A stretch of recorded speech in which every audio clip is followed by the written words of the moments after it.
بسم اللہ الرحمن الرحیم۔ الصلاۃ والسلام علیکہ یا رسول اللہ صلی اللہ علیہ محمد۔ آج میں آپ کے ساتھ میریکل سٹوری شیئر کروں گی۔ استغفار کی کہانی ہے، بڑی پیاری کہانی ہے اور ایک بہن کی کہانی ہے۔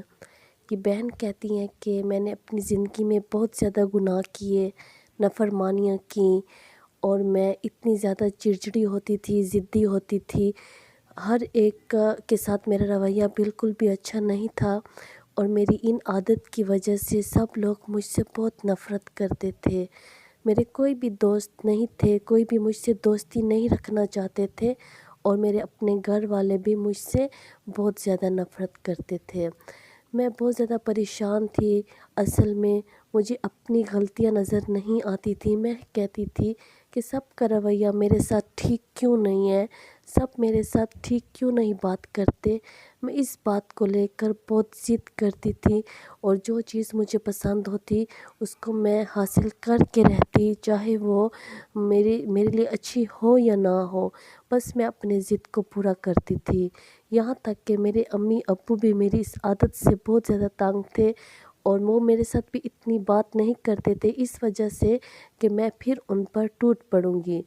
تو بس میری اس عادت سے سب بہت پریشان تھے۔ میری عمر بھی اتنی زیادہ نہیں تھی، بہت کم عمر تھی، اور میری ان عادتوں کی وجہ سے جو مجھے اپنے اندر بری عادتیں نظر نہیں آتی، لیکن میں ہر ایک کے اندر خامیاں دیکھتی رہتی، اور کسی بھی چیز کو، اگر کوئی چیز کسی انسان کے پاس ہوگی اور میں اس سے حسد کرتی، تو یہ ساری بری عادتیں میرے اندر تھیں۔ ایک دفعہ ایسا ہوا کہ ہماری جو پھپھو ہیں، تو ان کے جو جاننے والے ہیں، کوئی بہت اللہ والے تھے، تو میں ان سے کسی موقع پر ملی۔ جب انہوں نے مجھے دیکھا تو خاموش ہو گئے، اور وہ کافی مجھے پسند آئے تھے۔ تو انہوں نے مجھ سے کہا تھا کہ آپ کے اندر جو ہے نا اچھی عادتیں نہیں ہیں، آپ بہت ضدی ہو، چڑچڑی ہو، کسی سے ٹھیک طریقے سے بات بھی نہیں کرتی ہو۔ تو اس وقت تو مجھے اس جو مولوی تھے، عالم تھے، اللہ والے تھے، ان کی بات پہ بہت غصہ آیا، بہت زیادہ غصہ آیا۔ تو میں گھر آ گئی، اور انہوں نے جو مجھے کہا تھا کہ بس آپ کوئی بھی چیز نہ پڑھو، صرف استغفر اللہ کا ورد کرو، کیونکہ میرے امی ابو نے ان کو بولا تھا کہ ان کی طبیعت ٹھیک نہیں ہوتی، اور یہ پریشان رہتی ہے، غصہ ہوتی ہے۔ پہلے سے شاید امی ابو نے ان کو سمجھایا ہوگا، تو انہوں نے مجھ سے یہی کہا۔ تو پھر بس ایسے ہوا کہ کچھ عرصے کے ٹائم کے بعد میں نے استغفر اللہ کا ورد کرنا سٹارٹ کر دیا، اور بہت زیادہ استغفر اللہ کا ورد کرتی تھی۔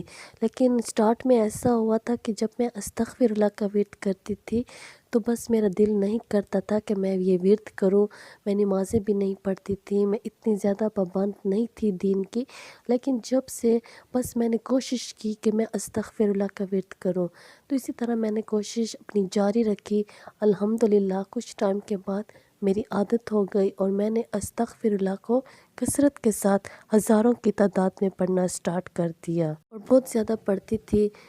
6-7 مہینوں تک تو کچھ بھی مجھے فائدہ نظر نہ آیا، لیکن اس کے بعد آہستہ آہستہ مجھے اپنی لائف میں چینجز نظر آنے لگے، اور 1 سال کے اندر اندر میری بہت اچھی جگہ پہ جاب بھی ہو گئی، اور جو میری خواہش ہوتی تھی، جو میری پریشانیاں ہوتی تھی، میں اللہ سے ڈسکس کرتی تھی۔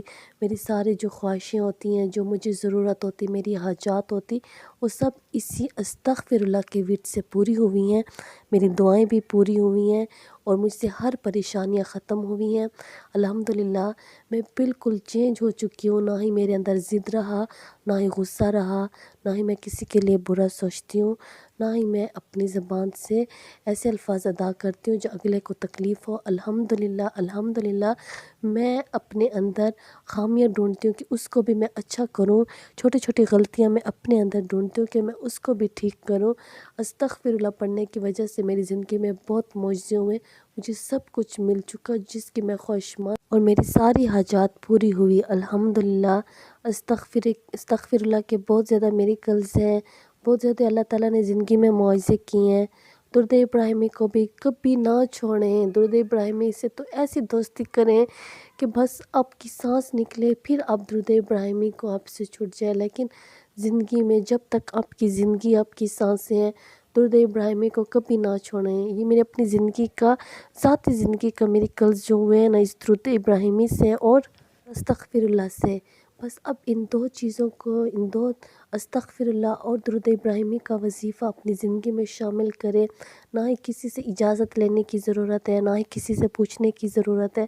بس اس بات کا خیال کریں کہ چلتے پھرتے نہ پڑیں، کہیں پہ گندگی ہوتی ہے، کہیں پہ نالی ہوتی ہے، کہیں پہ کیا گند ہوتا ہے، تو جس کی وجہ سے سب الٹ ہو جائے۔ تو آپ بس ایک جگہ بیٹھ کر سکون سے پڑھیں اور توجہ سے پڑھیں۔ آپ کی زندگی میں ضرور میریکلز ہوں گے، آپ کی ساری پریشانیاں ختم ہوں گی اور زندگی خوشیوں سے بھر جائے گی انشاءاللہ۔